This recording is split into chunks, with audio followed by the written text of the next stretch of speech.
In 1877, a man's life in the Montana Territory was usually worth the bullet used to end it. But on a scorching Tuesday in August, Silas Mercer, a man they called the Grizzly of Granite Peak, was sold for less than the price of a bottle of whiskey. He stood 6'4", chained to a post, with a reputation for snapping spines like dry twigs. The town bet he'd kill his buyer by sundown. They were wrong, but the woman who bought him for $3 didn't just buy a laborer. She bought a war. This is the true, untold story of Abigail Warner and the untamable beast she brought home. August 14th, 1877, Blackwater Ridge, Montana, Territory. The heat in Blackwater Ridge was a physical weight, pressing down on the dusty brims of hats and turning the air into a shimmering haze of sweat and horse manure. But it wasn't the heat that made the crowd gathered outside the marshal's office uneasy. It was the man chained to the hitching post. Silas Mercer didn't look like a man who belonged in chains. He looked like the chains were a temporary suggestion he was politely ignoring.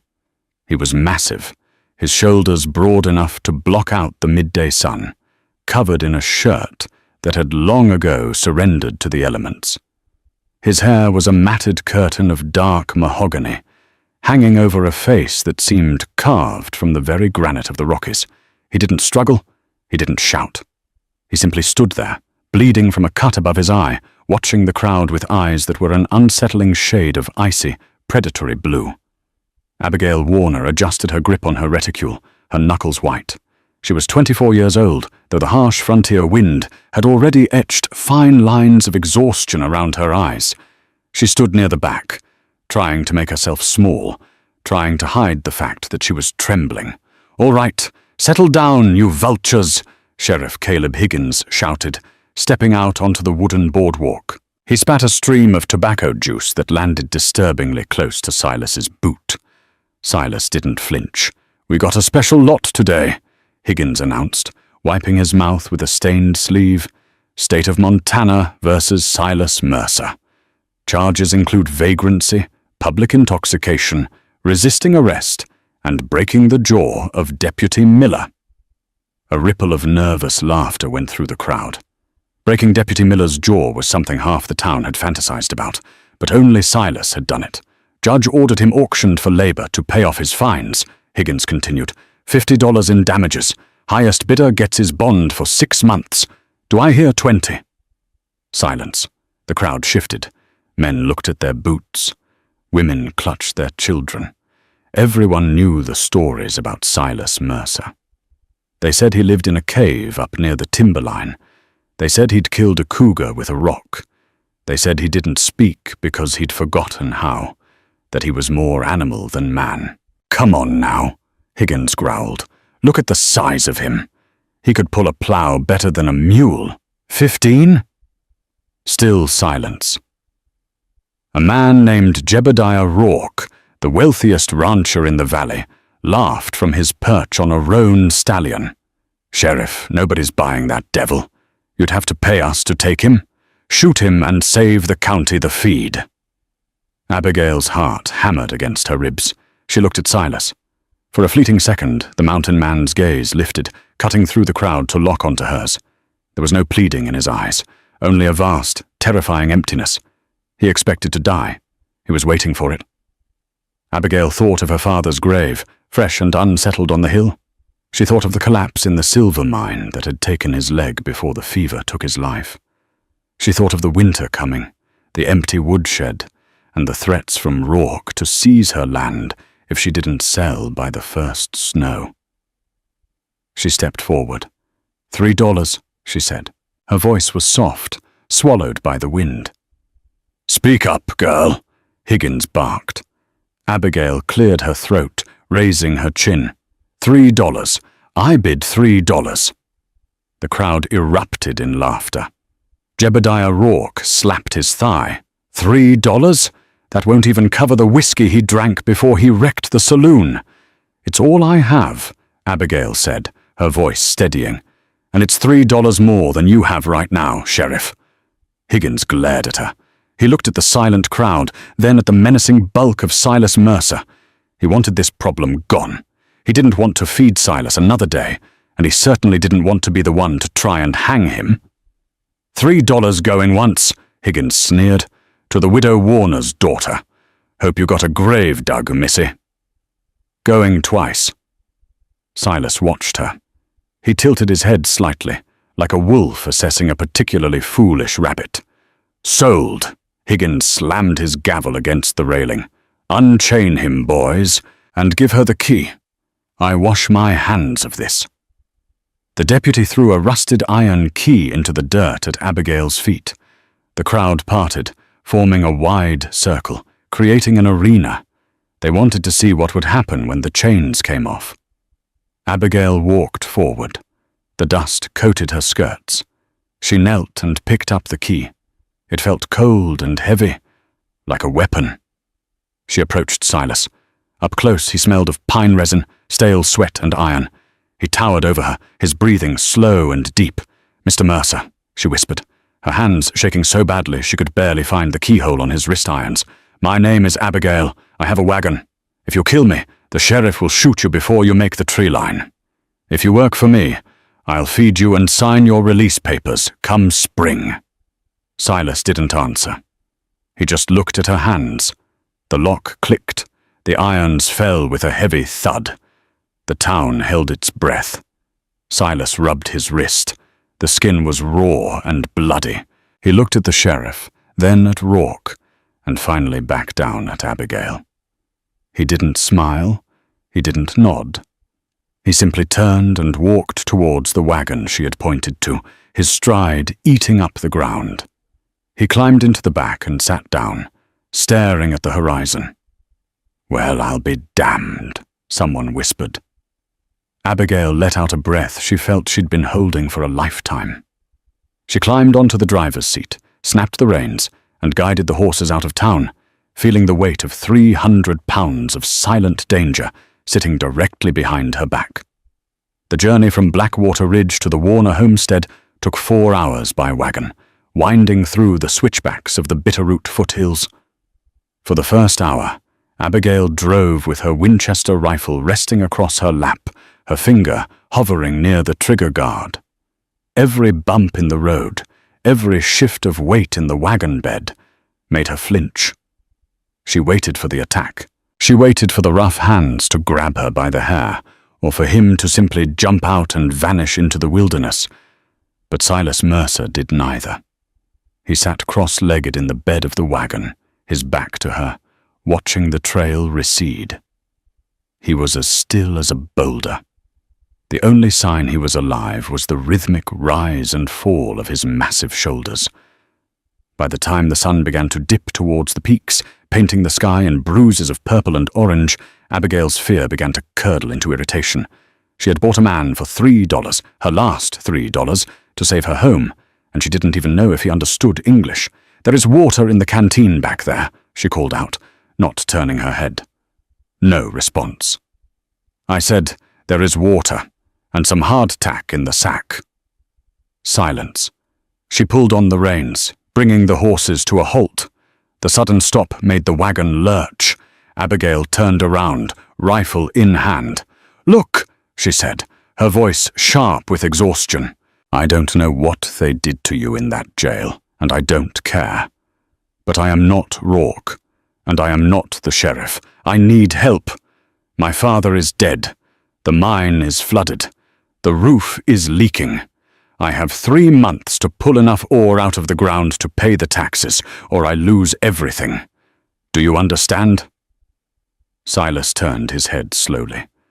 The movement was fluid, controlled. He looked at the rifle in her hands, then up at her face. He reached out, his hand moving with a speed that made Abigail gasp. She flinched, raising the barrel. But he didn't reach for her. He reached past her, plucking a horsefly off the flank of the mare. He crushed it between his thumb and forefinger, flicked it away, and then took the canteen. He drank long and deep, wiped his mouth, and handed it back to her. Then, for the first time, he made a sound. It was a low grunt, accompanied by a nod toward the road ahead. "Drive." Abigail stared at him. "Fine," she muttered, turning back around. "Have it your way. Be the silent type." They arrived at the homestead just as twilight settled in. It was a desolate place. The cabin was sturdy, but weathered. The barn leaned precariously to the left, and the mine entrance, a dark moor in the side of the hill, was overgrown with weeds. It looked exactly like what it was, a place run by a dying man and his overwhelmed daughter. Abigail climbed down. "Barn's over there. There's clean straw in the loft. You can sleep there. I'll bring you a blanket and some stew once I get the fire going." Silas hopped down. He landed silently, despite his size. He surveyed the property. His eyes lingered on the leaning barn, then the woodpile, which was woefully small. "I expect work starting at sunrise," Abigail said, trying to sound authoritative. "We start with the wood, then the roof." Silas didn't acknowledge her. He walked straight to the water trough, plunged his entire head in, and came up, shaking his hair like a wet dog. Water sprayed everywhere. Abigail sighed, retreating into the cabin. She locked the heavy oak door behind her, a habit, though she knew a lock wouldn't stop a man like him. Inside, the cabin was cold. She lit the lantern and stoked the stove, the familiar routine settling her nerves. She cooked a meager stew of potatoes and salt pork. When she went back outside with a bowl and a blanket, Silas was nowhere to be seen. Panic flared in her chest. "Mr. Mercer!" The yard was empty. The barn door was open. She ran to the barn, lanterns swinging wild shadows against the walls. "Silas?" He wasn't in the loft. He wasn't in the stalls. "He's gone," she thought, a crushing weight of despair hitting her. He took the food, took the water, and ran. "I wasted $3. I'm going to lose the farm." She walked back to the cabin, tears stinging her eyes. She sat on the porch steps, putting her head in her hands. She was truly alone now. Thwack! The sound was sharp and loud. Abigail looked up. Thwack! It was coming from the side of the house. She grabbed the lantern and rounded the corner. Silas was there. He had found the axe. In the near darkness, lit only by the moon and her lantern, he was demolishing the pile of logs. He wasn't just chopping wood. He was obliterating it. One swing, one split. He moved with a terrifying, rhythmic efficiency. He had already split more wood in 10 minutes than she could have done in a week. He had taken off his shirt. His back was a map of scars, lash marks, claw marks, burns. It was a history of violence written on skin. Abigail stood frozen, watching him. He knew she was there. He had to, but he didn't stop. Thwack! He paused, resting the axe head on the ground. He turned to look at her. He pointed to the bowl of stew she was still holding, then to the pile of wood he had split. It was a trade, labor for sustenance, a simple, brutal contract. Abigail stepped forward and set the bowl on a stump. "Thank you," she said softly. Silas grunted. He picked up the bowl and sat on the ground, eating with his fingers, ignoring the spoon. The next morning, the drama truly began. Abigail woke to the sound of horses thundering into the yard. Her heart leaped into her throat. She scrambled out of bed, pulling a shawl over her nightgown, and grabbed the rifle. She threw open the door. 5 men were in the yard. It was Garrett Sterling, Rourke's foreman, and 4 of his hired guns. They were laughing, circling the water trough. "Morning, Miss Warner," Sterling shouted, his voice oily and mocking. "We just came to check on your new purchase. Heard you bought a pet monster. We wanted to see if he bites." Abigail leveled the rifle. "Get off my land, Sterling." Now, Abby," Sterling smirked, swinging his leg over his saddle. "Just being neighborly. Where is he? Did he run off already? Or did he slit your throat and we're talking to a ghost?" One of the men spotted Silas's bedroll in the barn. "Hey, looks like the dog sleeps in the hay." Sterling pulled a lasso from his saddle. "Drag him out, boys. Let's see if we can teach him some manners. Sheriff says he's bond labor. That means he ain't got no rights." 2 men dismounted and headed for the barn. "Stop!" Abigail screamed, cocking the rifle. But before she could fire, a shadow detached itself from the roof of the barn. It was Silas. He hadn't been sleeping in the hay. He had been on the roof, watching. He dropped 12 feet, landing directly on the first man.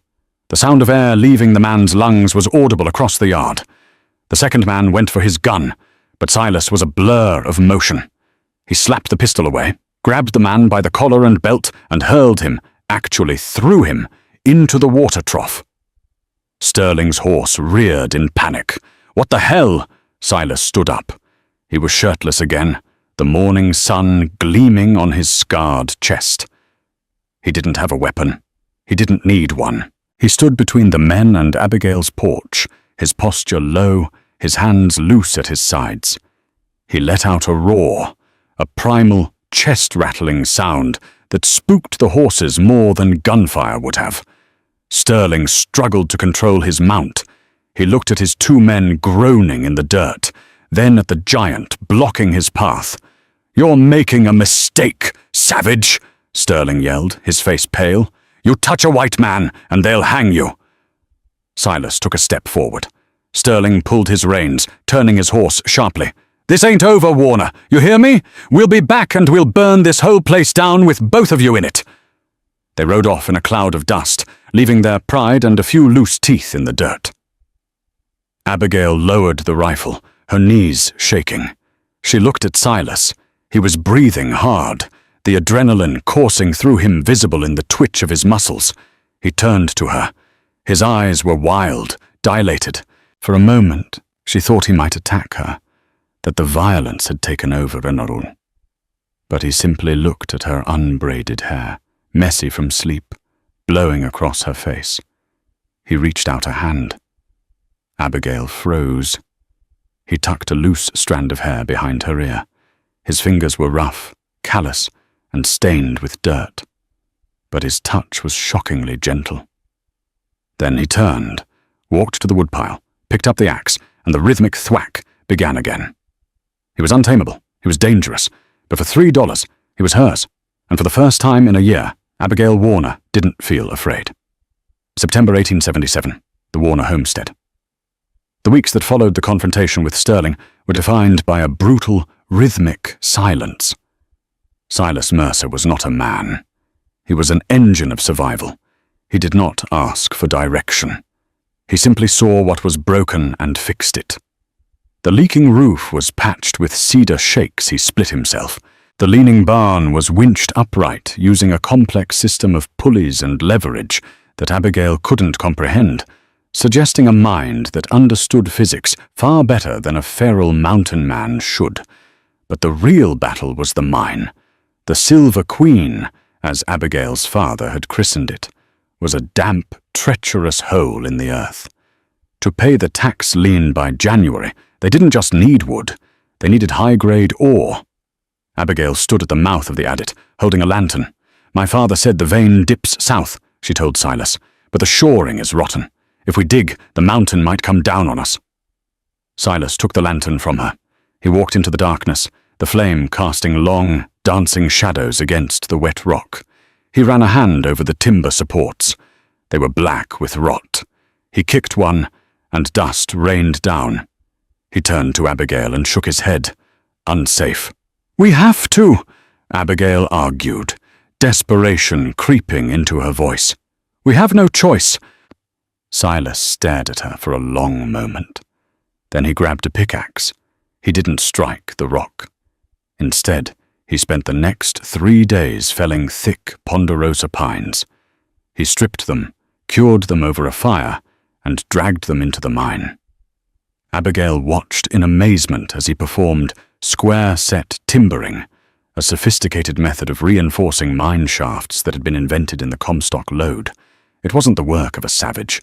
It was the work of an engineer. "Who are you?" she wondered, watching his muscles ripple in the lamplight as he hammered a wedge into place. By mid-October, they were deep in the drift. The work was exhausting. Abigail mucked out the rubble while Silas swung the double jackhammer, driving steel drills into the granite. One afternoon, the sound of the hammer changed. Clang, clang, thud. Silas stopped. He dropped the hammer and fell to his knees. He scraped at the rock face with his bare hands. He turned to Abigail. his blue eyes blazing with an intensity that stole the breath from her lungs. He gestured for the lantern. Abigail brought it close. There, amidst the grey granite, was a streak of blackish-grey rock, glittering with dull metallic flecks. Argentite, high-grade silver ore. "We found it," Abigail whispered, tears tracking through the dust on her face. "Oh God, Silas, we found it!" In the excitement, she grabbed his arm. It was an impulsive gesture. Silas stiffened. He looked at her hand on his bicep, then up at her smiling face. The grim line of his mouth softened. It wasn't a smile, but the tension in his jaw released. For a fleeting second, the wall between them, the wall of his silence and her fear, cracked. But their victory was short-lived. 2 days later, Abigail rode into town to register the new assay report. She walked into the land office, feeling lighter than she had in years. The clerk, a pinched-faced man named Elbert Finch, took her papers. He looked at them, then at her.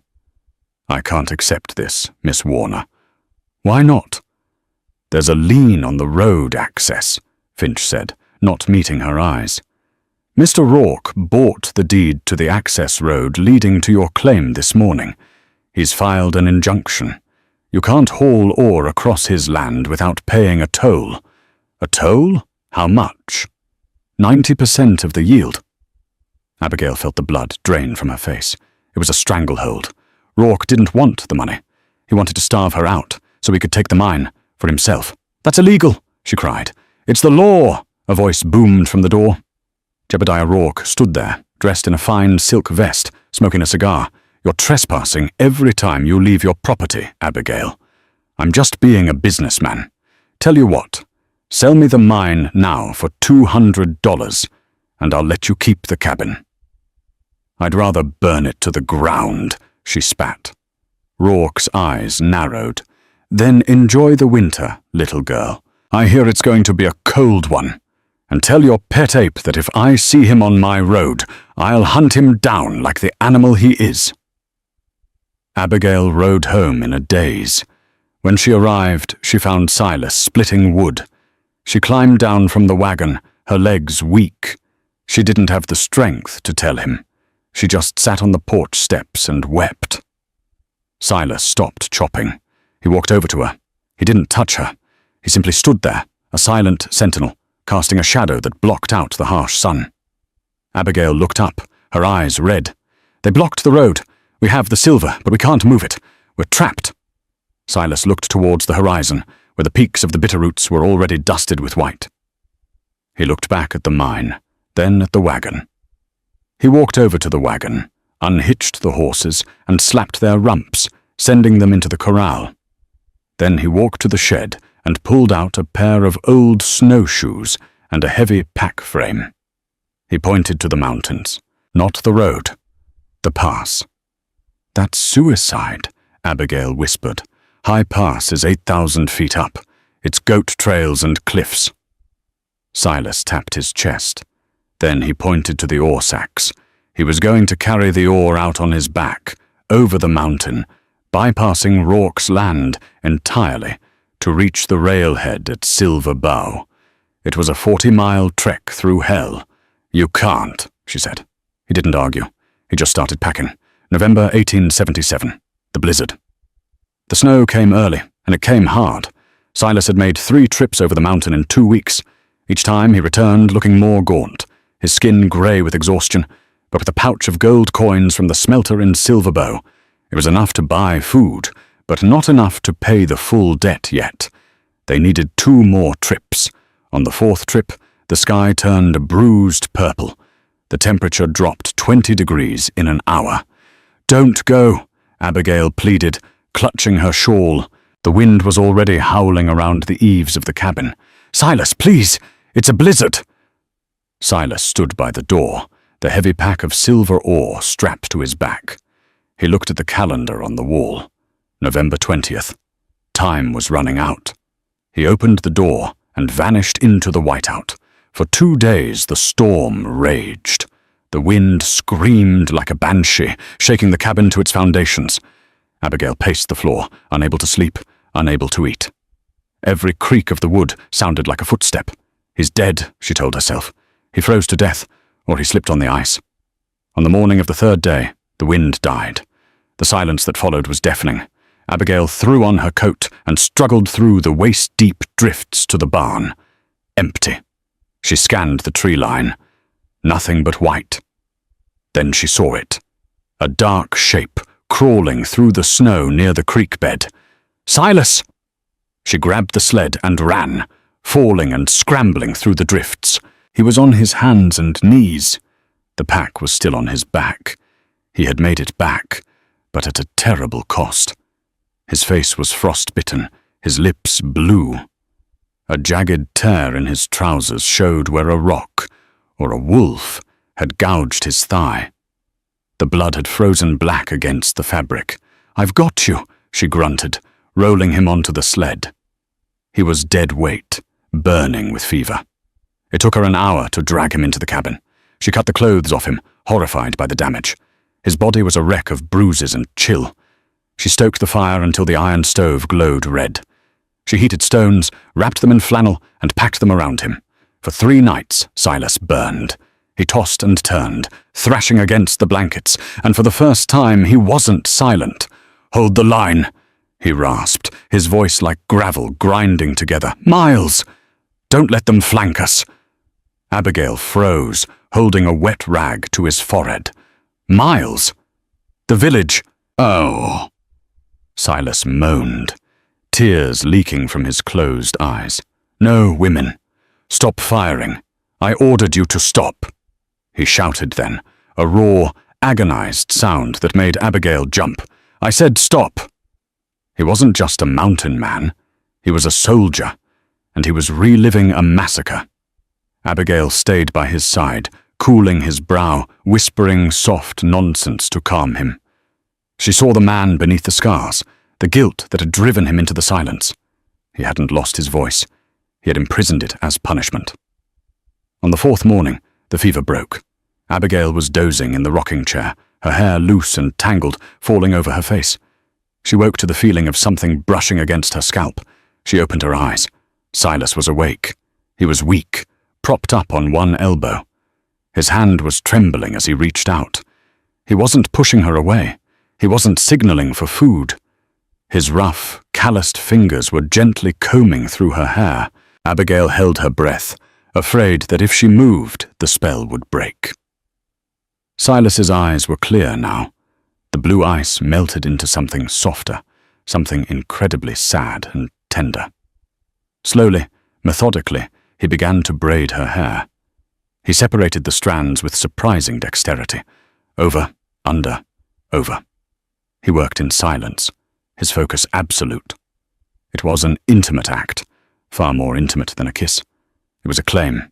It was an apology. It was a declaration that he was still human. When he finished, he tied the end with a strip of leather from his wrist.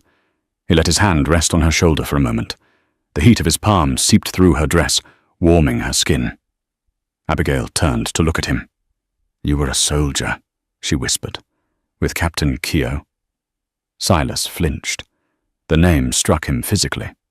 Captain Miles Keogh, the legendary Irish officer who died at Little Bighorn just a year prior. Silas looked away, staring at the fire. He reached for the slate Abigail used for tallying supplies. He picked up the chalk. He wrote 3 words: Lieutenant Julian Thorne. Abigail gasped. She knew the name. Everyone in the territory knew the name.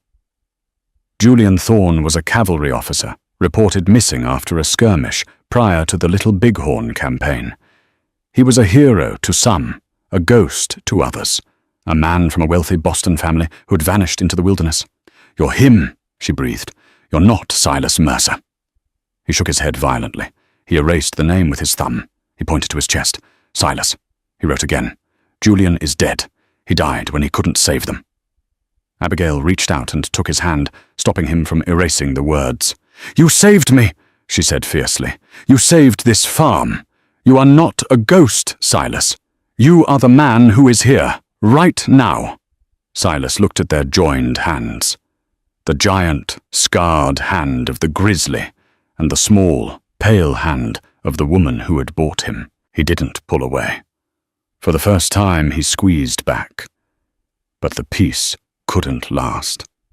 As Silas healed, the deadline for the tax payment loomed, and Jebediah Rourke, realizing the mountain man hadn't died in the storm, decided it was time to stop playing games with the law. If nature wouldn't kill Silas Mercer, Rourke would have to do it himself. December 24th, 1877, the Warner homestead. The air was so cold it felt like inhaling broken glass. Inside the cabin, the mood was tense but triumphant. On the table sat 4 heavy canvas sacks, each filled with high-grade silver ore, enough to pay the tax lien, enough to buy feed for the horses, enough to survive. But outside, the darkness was gathering, and it wasn't just the night. Silas stood by the window, peering through a crack in the shutters. He had cleaned his Winchester rifle 3 times in the last hour. He wore a heavy wool coat Abigail had mended for him, his hair now neatly tied back with the leather strip. He looked less like a beast and more like a king in exile. "They're coming tonight, aren't they?" Abigail asked. She was melting lead in a ladle over the stove, casting bullets. She had learned fast. Silas nodded. He moved to the table and used his finger to draw a map in the spilled flour. House, barn, tree line. He tapped the tree line. Watch. At midnight, the first torch appeared. It sailed through the air like a falling star, landing on the roof of the barn. The dry cedar shakes caught instantly. "The horses!" Abigail screamed, grabbing her rifle. Silas stopped her with a hand on her chest. He shook his head. No. He pointed to the back door. He had already moved the horses into the dense scrub behind the house hours ago. He knew Rourke's tactics. "Come out, Warner!" Jebediah Rourke's voice boomed from the darkness. "Fire's warm tonight. Don't make us burn the house, too." Gunfire erupted. Bullets slammed into the heavy log walls of the cabin, shattering the window glass. Abigail dropped to the floor, covering her head. Silas didn't flinch. He blew out the lantern, plunging the cabin into pitch blackness. Then he moved. He didn't fire back. Instead, he slipped out the root cellar door, a shadow merging with the night. Abigail lay on the floorboards, clutching her Winchester, her heart hammering against the wood. She counted the seconds. 1, 2, 3. Outside, the shouting changed. "Circle around the back. Torch the—" The sentence ended in a strangled gurgle. "Sterling? Where are you?" Silence. "I saw him by the well. Shoot him!" Bang, bang. Then a scream of pure terror. "My leg! He broke my leg!" Silas was out there, and he wasn't fighting like a civilized man. He was fighting like the ghost they all feared. He was using the darkness, the terrain, and his terrifying strength to dismantle Rourke's posse, piece by piece. Abigail crawled to the window. By the light of the burning barn, she saw a man running towards the house with a torch. She steadied her rifle on the sill. She took a breath, just as Silas had taught her. Crack! The torch spinner fell into the snow. The man yelped, clutching his shoulder, and scrambled away. "Retreat!" Rourke screamed from somewhere near the tree line. "He's a demon! Fall back to the pass!" The gunfire stopped. The hoofbeats faded. Abigail waited 10 minutes before she dared to open the door. The barn was a roaring inferno, the heat melting the snow in a wide circle. Silas emerged from the smoke. He was limping slightly, and there was fresh blood on his knuckles, but he was alive. He walked up to Abigail, his chest heaving. He looked at the burning barn, then at her. He reached out and touched her cheek, checking for injuries. Finding none, he turned his gaze to the road. Rourke hadn't just retreated. He had gone to block the only road to town. The tax office opened at 8 a.m. on December 26th. If they didn't pay by noon, the property was forfeit. Silas walked into their house, grabbed the sacks of silver, and threw them into the sled. He harnessed the horses. "Silas?" Abigail asked, running after him. "Where are we going? They'll kill us on the road." Silas didn't sign. He just lifted her onto the sled and wrapped a buffalo robe around her. He climbed into the driver's seat, snapped the reins, and drove the team not towards the road, but toward the frozen creek bed. He wasn't going to fight them on the road. He was taking the war to town. December 26th, 1877, Blackwater Ridge. The town of Blackwater Ridge was hungover from Christmas. The streets were quiet, save for the wind rattling the signs. At 7:45 a.m., a sled battered by ice and mud slid onto Main Street. Silas Mercer drove the horses hard. He looked like a nightmare, soot-stained, exhausted, his eyes burning with a cold fire. Abigail sat beside him, clutching the bag of silver like a lifeline. They pulled up in front of the land office. "Get the receipt," Silas rasped. His voice was rough, unused but clear enough. Abigail jumped down, but before she could reach the door, a line of men stepped out from the alleyway. It was Rourke, Sheriff Higgins, and 6 deputies with leveled shotguns. "Hold it right there," Sheriff Higgins shouted. "Silas Mercer, you are under arrest for the attempted murder of Garrett Sterling and arson." "Arson!" Abigail screamed. "They burned our barn." "Sterling says you lit it yourself to frame him," Rourke said, stepping forward with a smug grin. "And this animal broke Sterling's leg in 3 places. That's assault on a citizen. Sheriff, take him." "Get down, Mercer," Higgins ordered, "or we cut you down." Silas stood up in the sled. He didn't raise his hands. He looked at the sheriff, then at the crowd gathering on the boardwalks. "You won't arrest me," Silas said. His voice was louder this time, booming off the wooden storefronts. The town gasped. The mute had spoken. "And why is that?" Rourke sneered. "Because you're a monster." "Because," a new voice cut through the tension, "you do not arrest a decorated officer of the United States Cavalry without a court-martial." The crowd parted. A man in a long duster coat stepped off the porch of the hotel. He was older, with steel-grey hair and the bearing of authority. He wore a silver star on his chest, U.S. Marshal Bass Reeves, a real historical figure known for operating in the territories. Rourke laughed. "Officer, this bum? He was sold for $3.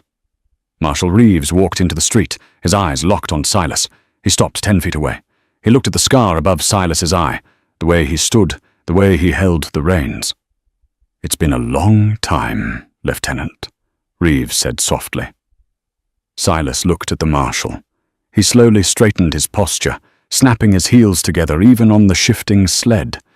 He brought his hand up in a sharp, crisp salute.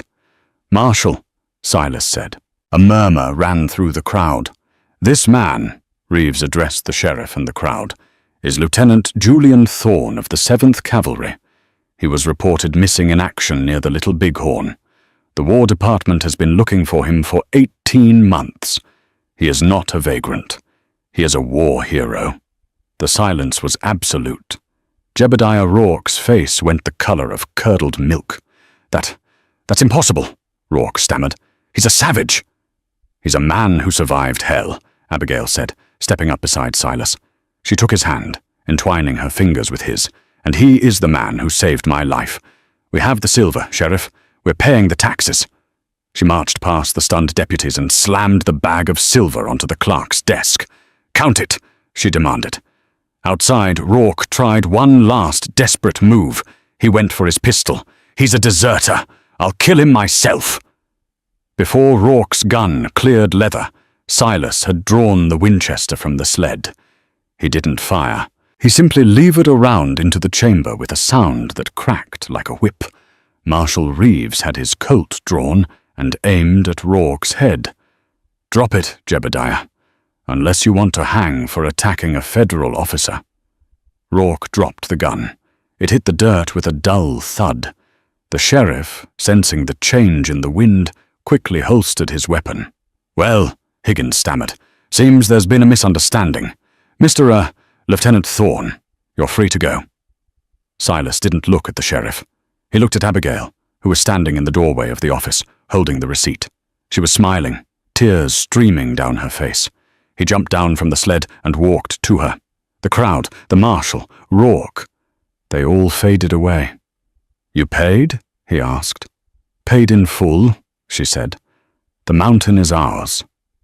Silas nodded. He looked at the braid in her hair, the one he had tied. Then, in front of the whole town, In front of the men who had mocked him and the woman who had saved him, the untamable beast knelt on one knee. He took her hand and pressed his forehead against it. "No, Abigail," he said, his voice thick with emotion. "The mountain is yours. I'm just the man who comes with it." Springs 1880, 3 years later. The spring thaw came gently that year. The Bitterroot Mountains, usually stinging with frost until May, surrendered early to a warm Chinook wind that smelled of pine sap and wet earth. The valley below the Warner homestead had changed. Where there was once only a muddy track and a sense of impending doom, there was now a widened road, reinforced with gravel, bustling with wagons hauling timber and ore. Up on the ridge, the homestead itself had transformed. The leaning barn that had burned on that terrifying Christmas Eve was gone.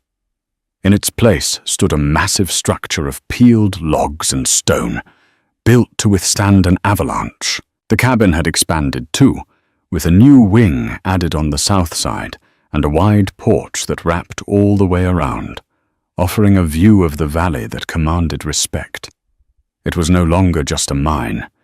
It was the Silver Queen Mining Company, and it employed 20 men.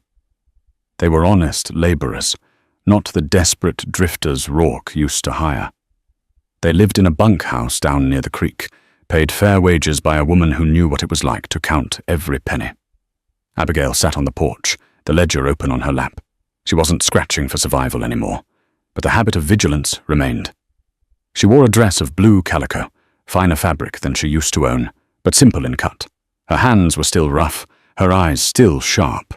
She looked up as a shadow fell across her page. Silas stood there. He had changed, yet he hadn't. He had filled out in the last 3 years, the gaunt, starved look of the chain gang, replaced by the solid, oak-like strength of a man at peace. He wore a clean flannel shirt, the sleeves rolled up to reveal the scars that still mapped his forearms. His beard was trimmed, though he still refused to wear the stiff collars of the city men. He looked like the mountain itself, quiet, immovable, and dangerous if crossed. He held a small bunch of purple wildflowers in his massive hand, pasque flowers, the first sign of spring. "Snow's clearing on the upper pass," he said. His voice was deep, resonant, like stones rolling in a riverbed. He didn't speak often, old habits die hard, but when he did, the men at the mine stopped working to listen. Abigail took the flowers, smiling as she brought them to her nose. "Does that mean you're disappearing again?" "Not disappearing," Silas corrected gently. He sat on the porch railing, the wood groaning slightly under his weight. "Hunting? Saw elk sign near the timberline. The crew needs meat." "Take the boy," she said softly, looking down. Silas followed her gaze to the cradle rocking gently near her feet. Inside, a 6-month-old baby slept, a tuft of dark mahogany hair on his head. "He's too small, Abby," Silas rumbled, though a grin tugged at the corner of his mouth beneath his beard. "He can barely lift his head, let alone a rifle." "He needs to learn the woods, Julian," she teased, using his birth name, a secret only they shared in the dark. Silas's expression sobered. The name still carried the weight of ghosts. He walked over and knelt by the cradle, his movements surprisingly graceful for a man of his size. He let the baby's tiny hand curl around his scarred finger, the same finger that could snap a man's collarbone. "No," he whispered, his voice thick with emotion. "His name is Samuel. Julian Thorne died a long time ago. He died in the snow so Silas could live. It was a choice he had made the day Marshal Reeves rode out of town. The marshal had offered to reinstate him, to clear his name in Washington, to return him to the wealthy Boston family that thought him dead. Silas had refused. He told Reeves that the officer who rode into the Little Bighorn campaign was gone. The man who remained belonged to this mountain, and to the woman who had bought him. The peace of the afternoon was interrupted by the sound of a carriage coming up the drive. It wasn't an ore wagon. It was a black, polished buggy, a city vehicle. Abigail stiffened. Silas stood up slowly, his hand instinctively drifting towards the Winchester, leaning against the wall. A man stepped out. He was dressed in a plaid suit, holding a notepad and wearing a bowler hat. He looked out of place, like a peacock in a bear den. "Good afternoon," the stranger called out, wiping dust from his lapel. "Is this the residence of the, Grizzly of Granite Peak?" Silas didn't answer. He just stared. "I am Thaddeus P. Miller," the man announced, puffing out his chest. "Writer for the New York Sun. I've come to chronicle your story. The tale of the heiress and the savage. The $3 husband. Readers back east are ravenous for it." Abigail stood up, her face cold. "We are not a story, Mr. Miller. We are private citizens. Oh, come now."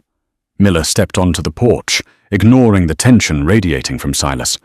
"Jebediah Rourke is sitting in a federal prison in Leavenworth, telling anyone who will listen that you, sir, are a deserter and a murderer.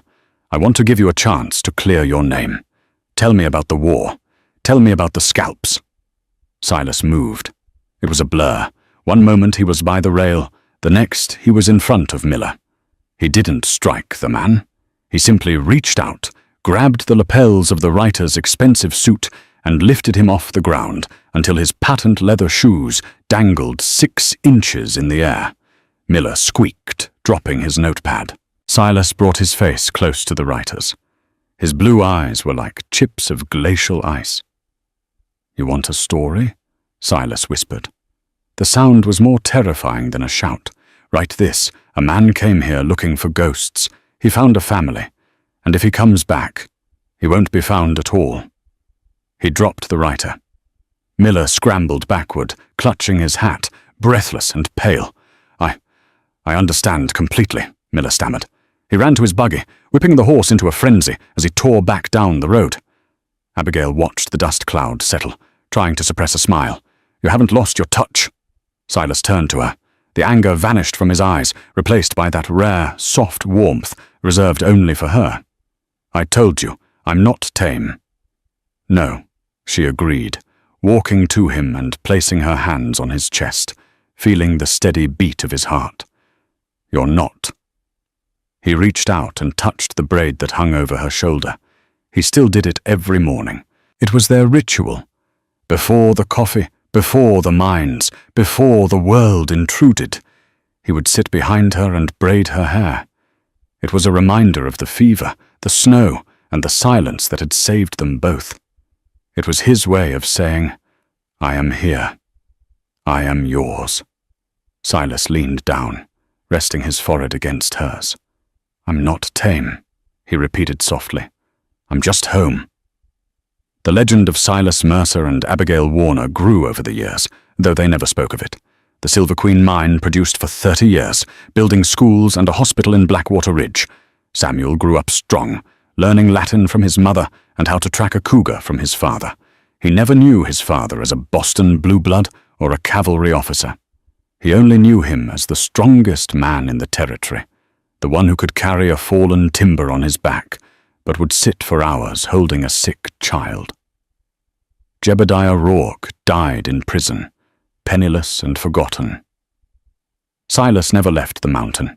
When he finally passed, 40 years later, they found an old, worn cavalry medal in a locked box beneath the floorboards, wrapped in a receipt that read, "Sold one laborer, $3. Abigail buried it with him. It was the only debt they ever kept. And that is the true, untold legend of the Grizzly of Granite Peak." History is often written by the victors, but in the case of Silas Mercer and Abigail Warner, it was written by the survivors. They built a dynasty not on the silver they pulled from the earth, but on the unshakable bond formed in the darkest winter of 1877. It's a reminder that sometimes a person's worth isn't determined by their past, their rank, or the chains they wear, but by the one person who is willing to bet everything on them. Abigail Warner bet her last $3 on a man the world threw away. And in return, she got a king.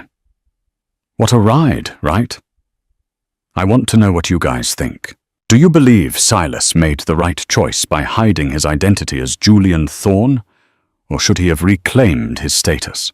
And what would you have done in Abigail's shoes that day at the auction? Let me know in the comments down below. I love reading your theories and reactions. If this story kept you on the edge of your seat, please do me a huge favor. 1. Smash that like button. It really helps the channel grow and lets me find more of these lost historical legends. 2. Share this video with a friend who loves a good Wild West romance. 3. Subscribe and hit the bell icon. We have a crazy story coming next week about a female outlaw who robbed 6 stagecoaches without ever firing a shot. You don't want to miss it. Thanks for watching. Stay wild.